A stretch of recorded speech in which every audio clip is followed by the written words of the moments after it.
Holy shit. We actually saw a good race this week in the Cup Series. Like, it's gonna fucking snow. Literally, it's probably going to within the next month or two because, winter's approaching. But, wow. I guess this kind of reinforces why Homestead should be the finale and not Phoenix. Because the race we saw today, probably one of the best races we've seen all year. I know that's kind of a low bar to clear considering some of the racing that we've seen this year. But, I mean, what else can you say? Homestead actually delivered a pretty damn good race today. So not really a whole hell of a lot of complaints tonight. Thank God, because I'm getting a little tired of blowing my voice out every week. But let's go ahead and get into it with tonight's review of the Straight Talk Wireless 400 at Homestead. This is the fuel.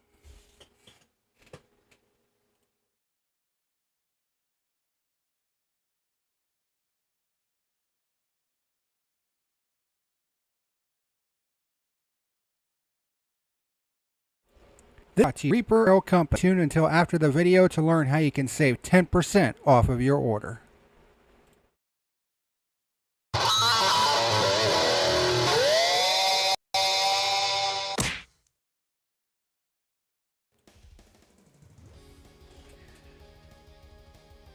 Come on, stream. Quit being a fucking punching bag. Hey, what's happening, ladies and germs? This is the PackerMan. Welcome to tonight's edition of The Fuel. It was good. Yes, it was good. And we're going to be talking about the 2024 Straight Talk Wireless 400 from the Homestead Miami Speedway. The third to last race of the season. We have 2 races left in 2024 for the Cup Series, which is Martinsville and Phoenix in 2 weeks' time. Season is fast approaching its end.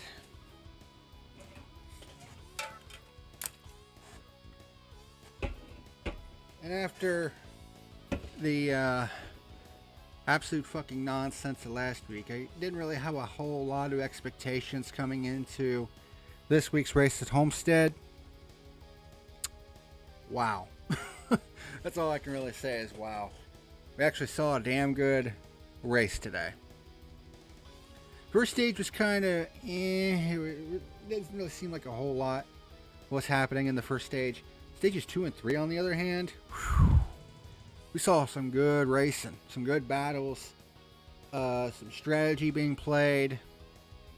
And how about this? Somebody won from the pole. Yep, Tyler Reddick started this race from the pole and won the race, which is the first time in, God, how long has it been? I think we've only had one pole sitter in like the last 2 years that has gone to victory lane in the same race. And it was like one of the longest drought we've seen in the Cup Series. Like, holy shit.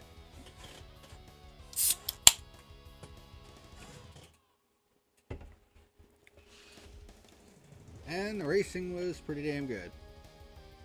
Like I said, stage 1, but from the second stage onward, it definitely felt like they were in crunch time mode, which you kind of have to be. We're getting down into the nitty gritty of this season,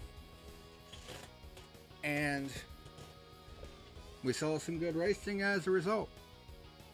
And you had guys that are in championship contention going for the win, and kind of screwing themselves over in the process.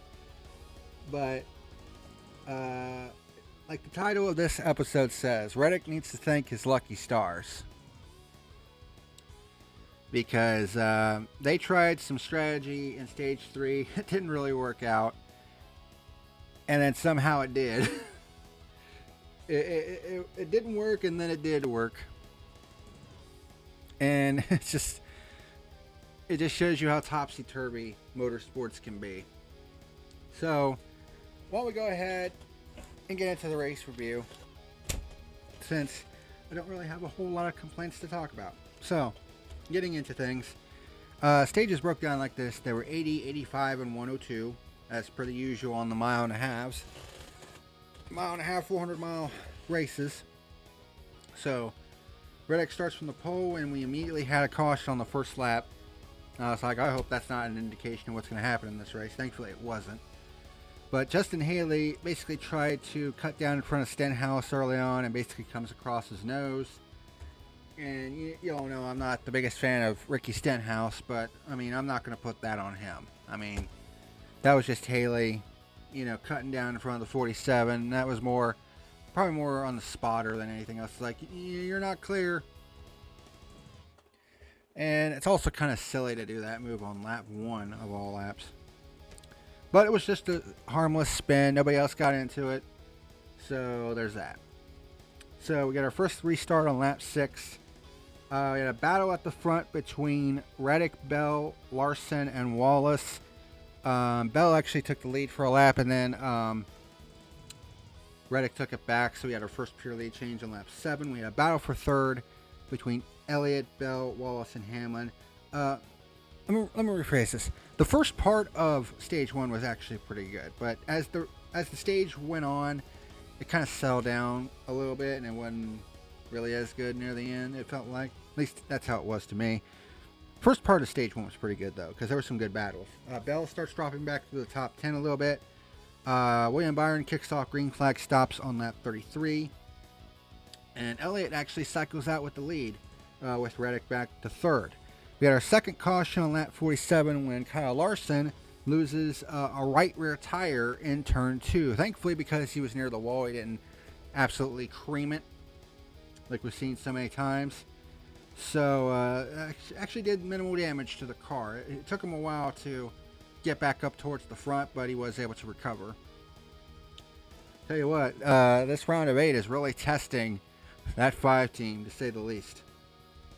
So we have Pete stops at this point, and Elliott wins the race off pit road, but Kyle Busch decides to stay out on the restart on lap 54, but immediately drops to the back because he's on old tires. They weren't that old, but, I mean, this surface is kind of becoming Darlington in that sense that fresher tires are definitely going to win out. Well, most of the time. You'll see why I say that in a minute. But Bubba Wallace pushes through the lead on the restart. Pretty wild. He went through the middle, I believe, with teammate Kyle Reddick in tow. And they were basically 3 wide on the restart. But Reddick gets by Bubba Wallace for our second pure lead change on lap 56. Elliott starts battling with Wallace for second, with Blaney not far behind in 4th position. Carson Hocevar actually had a pretty good run today. Was running up in the top 5 for much of the race, but ended up finishing 9th, I believe, which is still a pretty good run. Stayed out of trouble. Actually went by Christopher Bell around lap 70 or so for the 5th position. So it's like, And Tyler Reddick wins stage number 1. Like I said, it was an alright stage. I mean, most of it was kind of but there were some good parts to it. But we have pit stops. Blaney wins the race off pit road this time as Buescher gets spun by Stenhouse. Although I think Buescher was trying to get into his pit stall and Stenhouse was right there. Again, I'm not going to place it all on Stenhouse for that one. 1 second. Sneeze alert.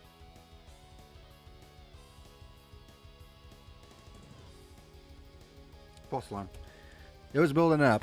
But anyway. So we get into stage 2, and this is when the race kind of started to heat up a little bit. Elliott goes 3 wide for the lead on the restart and takes it, which he did quite a bit. Battle for third. We had a battle for third between the 2311 cars, Hamlin and Hocevar, and then we had a battle for the lead between Elliott, Hamlin, and Blaney. So these were some pretty damn good battles here in stage 2. Blaney scrapes the wall off of turn 4, and decides, you know what, to not take a risk of a tire going down, which was a good possibility. They decided to kick off green flag stops on lap 114, and much like the first time, Elliott cycled back with the race lead. So Bell gets by Hamlin for second, but then Hamlin passes him back a few laps later. And then we had a really weird situation happening up in the spotter stand when there was basically a swarm of bees in the spotter stand.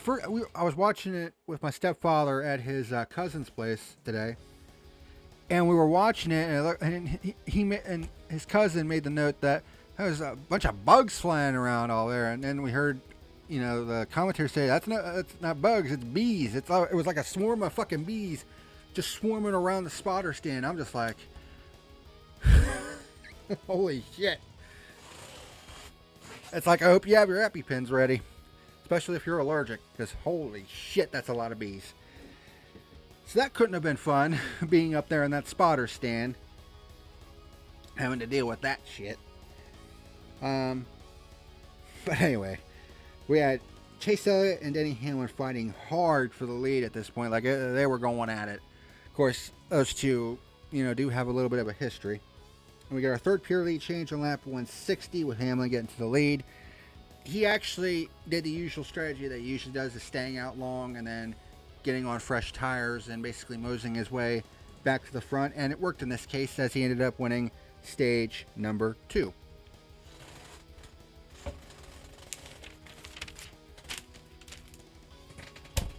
But then we get to stage number 3, and this is when the gloves came off.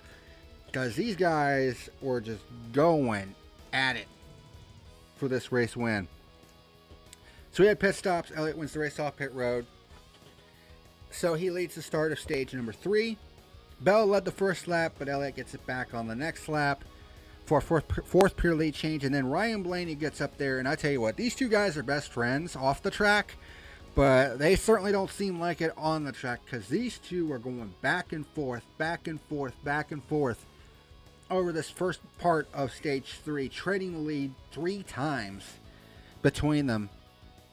And it's just like, Jesus, this is some damn good racing. And then you have Kyle Larson rim riding, like just inches off the wall, trying to get back towards the front, and was up to 5th by this point. So that's a hell of a recovery for him. And then we get our third caution on lap 187, when it looked like Justin Haley got dumped by Ty Gibbs. And then Ty Gibbs, I guess, damn near wrecks Corey LaJoie, that connection. I don't know what he was doing, but he ended up wrecking himself and taking himself out of the race. So I don't know what the fuck Gibbs was thinking there. But we had pit stops. Blaney wins the race off pit road, so he leads on the restart on lap 192. Larson battles with Reddick for the 4th position. Elliott got by Christopher Bell for 2nd, but Larson was coming, and he was coming fast. We had green flag pit stops begin on lap 219. Several cars stay out longer, including Tyler Reddick and Denny Hamlin. Hamlin decided to come in on the early side of that, probably around halfway through the run. He basically had 10 lap fresher tires than everyone else. Reddick's team decided, you know what, we're just going to go until we run out of gas. And they ended up going and finally pitted from the lead with about 15 laps to go. And you would think, well, that's pretty much it for his chances. But Hamlin was now on 10 lap fresher tires and was coming fast, at least for a little bit, but then he kind of stalled out about 6 seconds back. Larson starts challenging Blaney for 2nd, which was the proverbial lead of the race. And then once Reddick finally pit, now it was for the lead of the race. It was between Blaney and Larson for this race win. And then we had our 4th and final caution come out on lap 255 when Larson tried to stick it in 3 wide between Austin Dillon and Blaney, going for the race lead, going for a race win, going for a championship 4 spot. And he basically lost it on himself. He didn't bin it.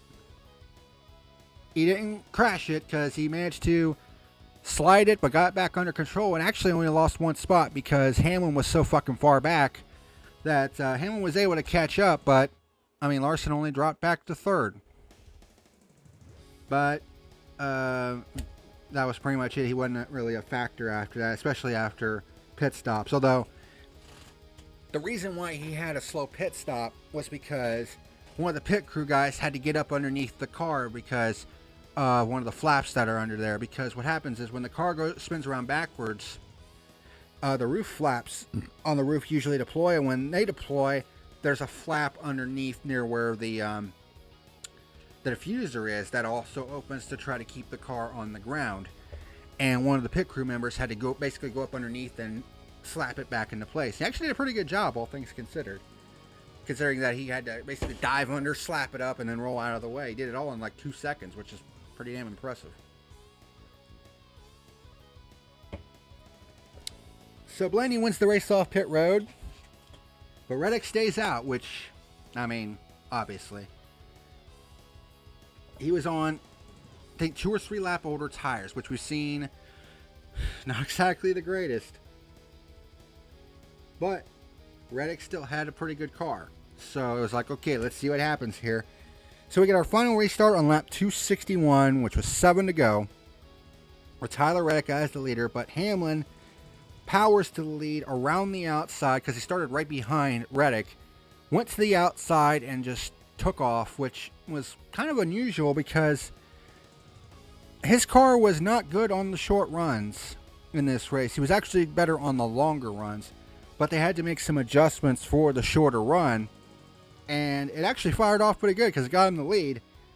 But then you had Ryan Blaney challenging him late in the going, and then we get to 2 laps to go, and man, finish of this race was pretty damn good. And no overtimes, thank the Lord. So the final run of the race wasn't as long as I would have hoped, but I mean, it is what it is. I mean, it was guys fighting for the win, you know, when that spin happened. So, you know, it is what it is on that point. So, get to 2 laps to go. Hamlin is the leader. But Ryan Blaney, trying to get into the championship four to defend his title, actually manages to get a run off of turn 2. Side by side. Didn't look like he actually had him. It looked like he was going to fall right back in line, but he actually had the fender there, and I'm like, oh, he's there. He's got it. And then goes into turns 3 and 4 and completes the pass coming out of turn 4 to the white flag. And it's looking like, wow, Blaney might actually pull us off. And then Tyler Reddick. You want to talk about what may have been one of the most clutch final laps of the entire year. Of this decade, perhaps. This guy was third coming to the white flag, and he had to get by Hamlin and Blaney. He basically throws it in under Hamlin in turns 1 and 2 and clears him off of turn 2, and I'm thinking, wow, does Reddick have a shot at this? And then what boggles my mind here is Blaney. I don't know what he was thinking here. I don't know if he was thinking that Reddick was going to do a dive bomb. The stars did align for Reddick. Yeah, absolutely. Without that caution, with Larson spinning out, he wouldn't have been a factor in this race because he had to pit with 15 to go, and he was pretty much out of the equation. And then Larson spinning out put him back into the equation. But you would think that, you know, the older tires would do him in, but that's not what happened. But Blaney, I don't know what he was thinking. Going to the middle, I don't know if he thought that Reddick was going to try to do the dive bomb and he was going to try to block that move, but he went to the middle and left the top side wide frickin' open. Which is something that you just do not want to do with a top feeder like Tyler Reddick, a rim rider. I mean, you don't want to do that with guys like Reddick, Christopher Bell, Kyle Larson. You know, you don't want to do it against rim riders like those guys because you give them the outside, they're going to take it every single time. Because they have that dirt track experience. They're used to that rim riding shit. And, I mean, Blaney is going to be ruining that decision. And you could see it when he climbed out of the car. He was just like, oh, God, why did I give up the top? And he said he thought he sent it in pretty hard, but apparently Reddick sent it in even harder, which maybe he did. But Reddick, I mean, what else did he have to lose at that point? You know what I mean? I mean, after what happened last week, I mean, he was basically on the outside looking in unless he pulled something out of his ass. And he pulled something out of his ass. He went hard into turn 3 and 4 and actually cleared the 12, coming off of 4, pulling off the last lap pass on Ryan Blaney and Denny Hamlin, to take the win at Homestead and lock himself in to the championship 4.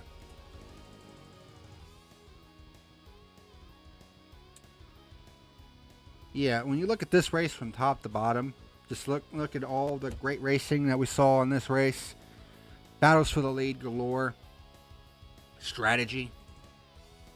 A great finish. The whole works. People just throwing caution to the wind, saying, fuck it. We're just going to go for it and see what happens. This is what I'm talking about when NASCAR is at its best. When it's at its best. And yes, we still got all this stupid gimmicky bullshit. Yes, we still got the stage breaks, which I can't stand. But when you look at this race from top to bottom, it was without question one of the best races we've seen this year. And the statistics back that up. This race saw a track record 33 overall lead changes. Yes, you heard me correctly. A new track record. 33 lead changes. 8 of which were pure lead changes, although not double digits, still pretty good, all things considered. 4 caution flags, 0 overtimes. But here's the number that kind of got me. 6,056 green flag passes. When you look at similar tracks like Vegas and Kansas, it was typically around 3,500 to 4,000 for those races. 6,000 green flag passes in this race. And a lot of this race was green. Like I said, there were only 4 cautions the entire race, if you don't count the stage breaks. So overall, it's 6 caution flags, technically speaking, but there was a lot of green flag racing. And we still ended up with 6,000 green flag passes, an average of 25.6 on average per lap. That's pretty damn good. And it definitely felt that way with a lot of the passing that we saw at the front. That we also saw a lot of mid-pack battles, a lot of top 5 battles. NBC was basically showing it, in the multiple boxes that they usually do. And yeah, it definitely felt that way. And Tyler Reddick led the most laps with 97, which is not totally dominant. I mean, Elliott led like 81 laps. I think Ryan Blaney led 47 laps, and then Hamlin led 21 laps, I believe. So it wasn't like an overly dominant performance. Not one guy was completely dominant like we had seen past couple weeks. So overall, this race was a damn gooda. I have basically no complaints. No complaints whatsoever. I'm just sitting there and I'm just like, this was damn good. And it really makes me wonder, why did they even go away from this track as the finale to begin with? Now I realize that it's because of money reasons. Because they just did, all that renovation to Phoenix.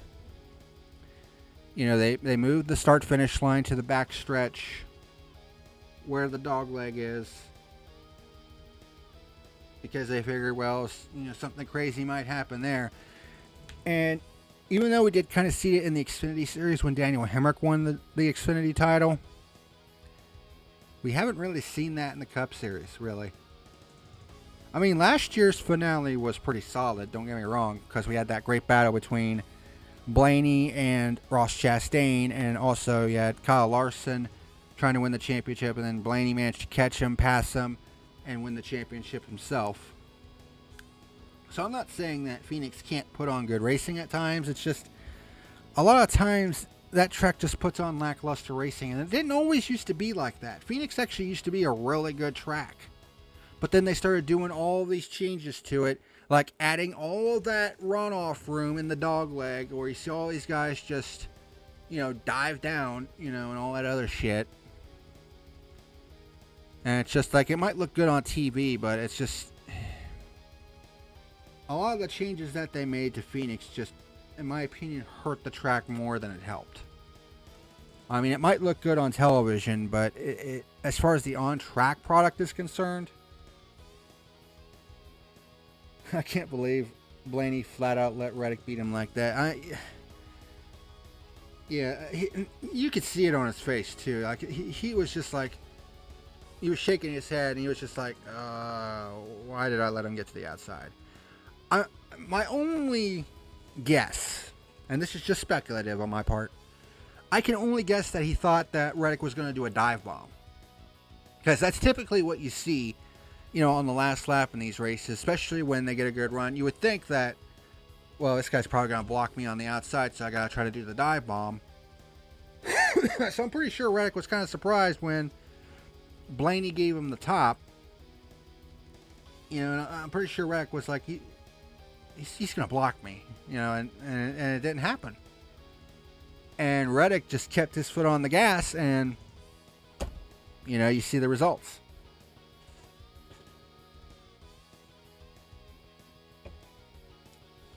And the irony, the absolute irony, that we have a 2311 driver going for a championship while the antitrust lawsuit is going on. Can you imagine? And if Denny somehow manages to make it into the championship 4, if one of those two end up winning the championship, can you imagine what Steve Phelps is going to have to, what he's going to be thinking about, having to hand the championship trophy to one of these two while they're suing the company? Oh my God. I mean, I wouldn't mind seeing Hamlin win the championship just to see the fucking look on Steve Phelps' face. Oh my God. At first I was willing to give the new Phoenix configuration a chance, but over time I don't really like the change, especially last year's truck finale. Yeah. Old Phoenix was so much better. Definitely need Homestead back in the finale for sure. Yeah. Well, Eric Estep, he tweeted after the race was over. He tweeted something to the effect of, NASCAR better announce that Homestead will be the finale for 2026 if they know what's good for them. There you go. And the funny thing is, Homestead's not even going to be in the playoff next year. They're actually going to be very early in the schedule. Although, I think the reason for that is because they're planning to do some renovations to Homestead. I'm not exactly sure what kind of renovations. I don't know if they're going to be resurfacing the track, which would not be a good idea at this point, as the surface is not that fucking old. Because I think the last time they resurfaced it was when they put the progressive banking in, because Homestead Miami has gone through a lot of changes in its history. A lot of people don't know that. It actually started out as a 1.5 mile Indianapolis cookie cutter. It was basically a 1.5 mile version of Indianapolis with 4 distinct turns.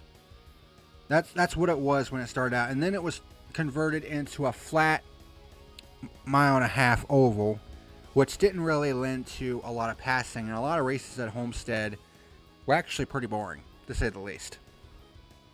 Then 2003 came along. Yeah, leave it alone. Yeah. And then 2003 came along, and they decided, we're going to do the progressive banking. We're going to basically turn it into old Atlanta. That was about the best thing they could have done for that track.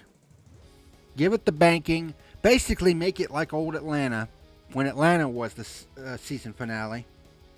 And holy shit, did it make a world of difference. Especially with that 2004 finale. Holy shit.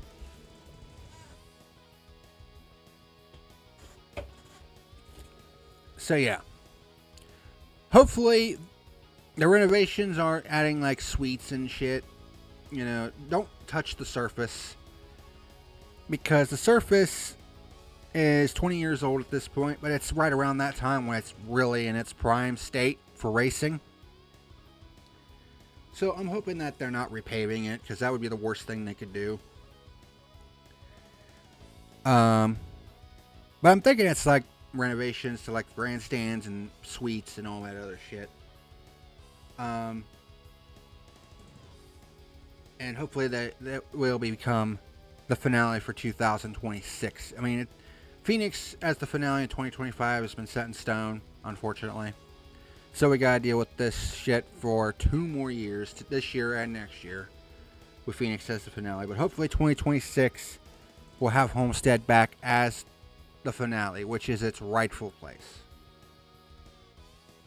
Because the championship starts in Florida, and it should end in Florida. Bring it full circle. Because Phoenix is just not cutting it. Especially when you consider the fact that it has 2 dates. I mean, if you're going to have it as the finale, give its second date to a different track. Because who's going to give a fuck about that first Phoenix race? I mean, really. I mean, I'm going to be completely honest. The only tracks that really should have 2 dates at this point are Daytona, Talladega, Charlotte, Las Vegas or Kansas, and Martinsville. Although, based on what we've seen, I would probably give it more to Kansas than anything else. So, the 5 tracks that I think should have 2 dates right now are Daytona, Talladega, Martinsville, Charlotte, and Kansas. Those should be the only 5 tracks that should have 2 dates. Everything else should have just 1 date. What that would do is it would open up some more dates for different tracks. You know what I mean?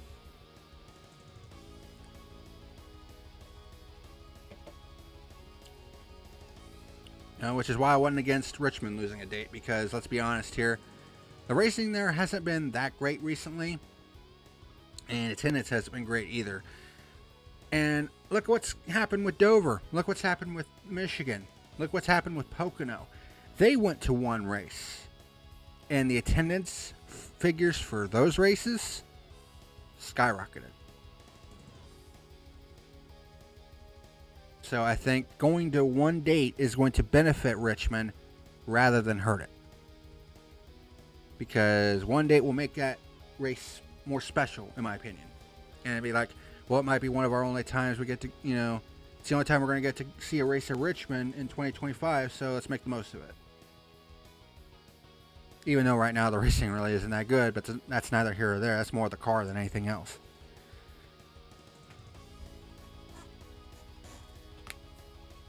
But that's just my opinion on things. Exactly. Phoenix is just not cutting the butter. No.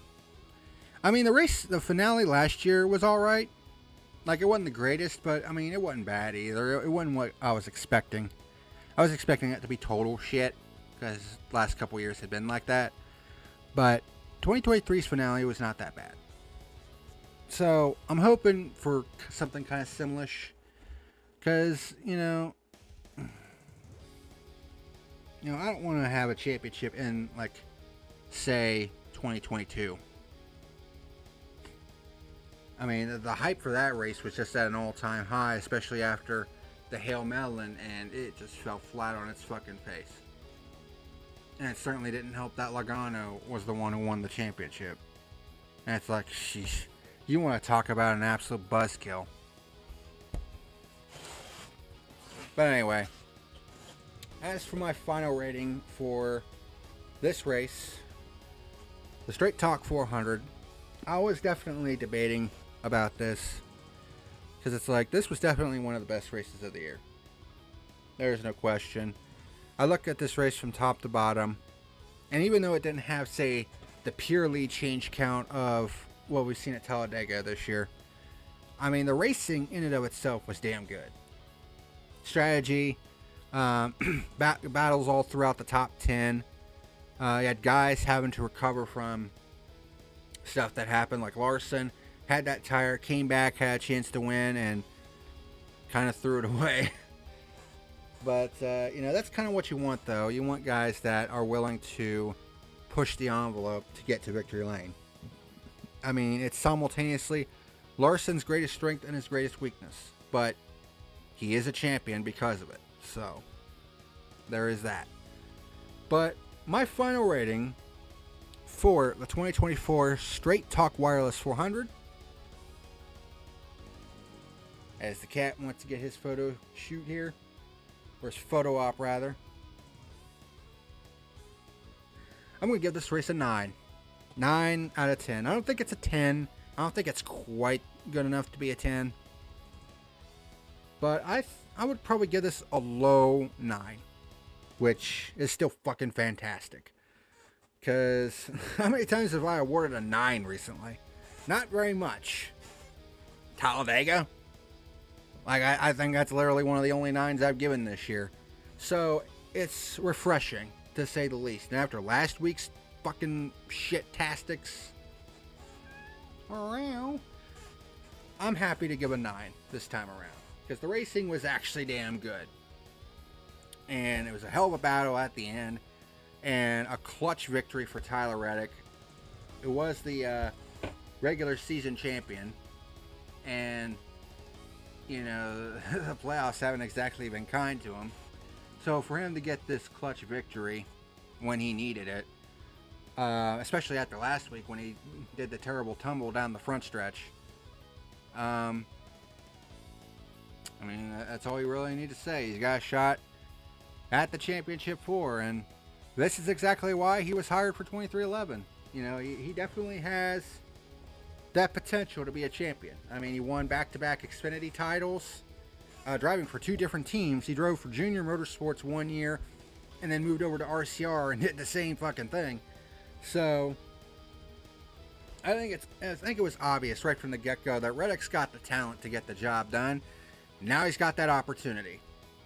So, did you see how fucking excited Michael Jordan was? Like, can you imagine, you know, him winning a cup championship as an owner? Shit. I mean, that would be the perfect thing to fucking thumb their nose at NASCAR with. Like, holy shit. I hope Reddick wins the championship just for that. You know what I mean?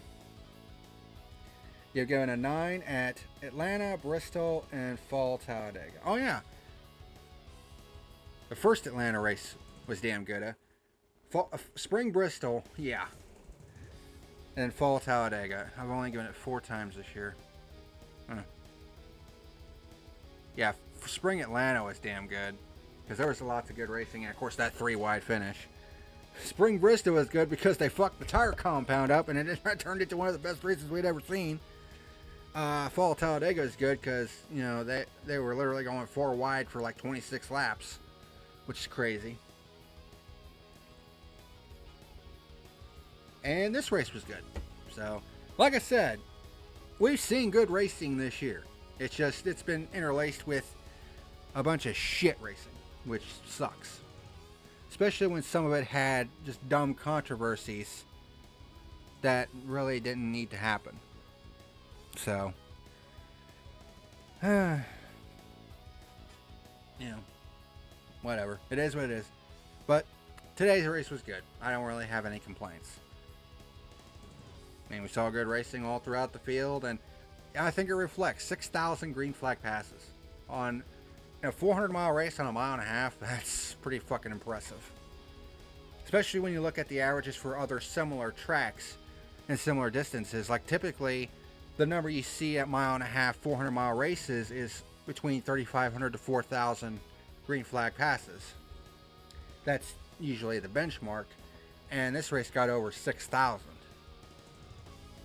And the thing is, it felt like it when we were watching the race because they had a battle for the lead, battle for the top 5, battle in the bottom half of the top 10, top 15, whatever the case may be. You know, it actually felt like we were seeing all those passes. So, yeah, no complaints this week. And I'm glad to not have any complaints because I'm sick of blowing my voice out, just fucking getting angry and shit.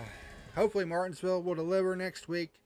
I mean, I know under the old car it would have, but under this new car, it's kind of hit or miss. But I have to wait and see. 2 races left before we crown our champions. This season has gone by pretty damn quick, now that I think about it.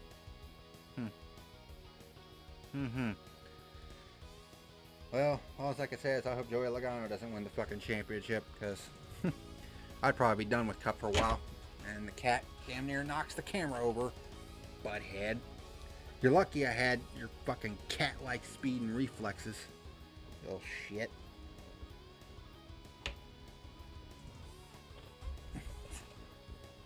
You are a butthead. You know that? You are a butthead. Cat. Alright. Well, I'm going to go ahead and call it right here. Well, hopefully we see more of the same next week, although considering past history with this car, I don't see it happening. But stranger shit has happened in motorsports, I guess. But thank you very much for watching this edition of The Fuel. And until next time, this is the PackerMan signing out. See you later.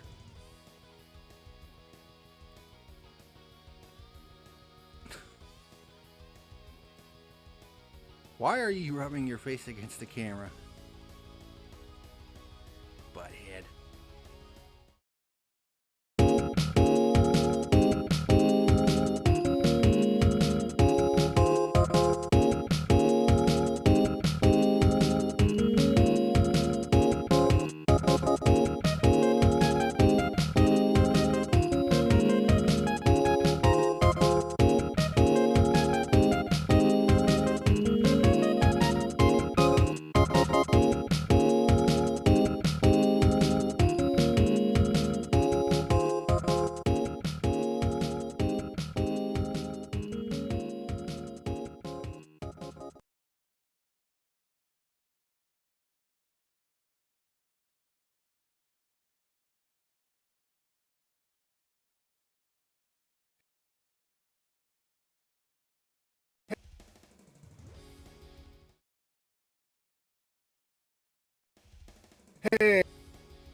Hey, what's happening, ladies and germs? This is the PackerMan letting you know that tonight's video was sponsored by Reaper Apparel Company.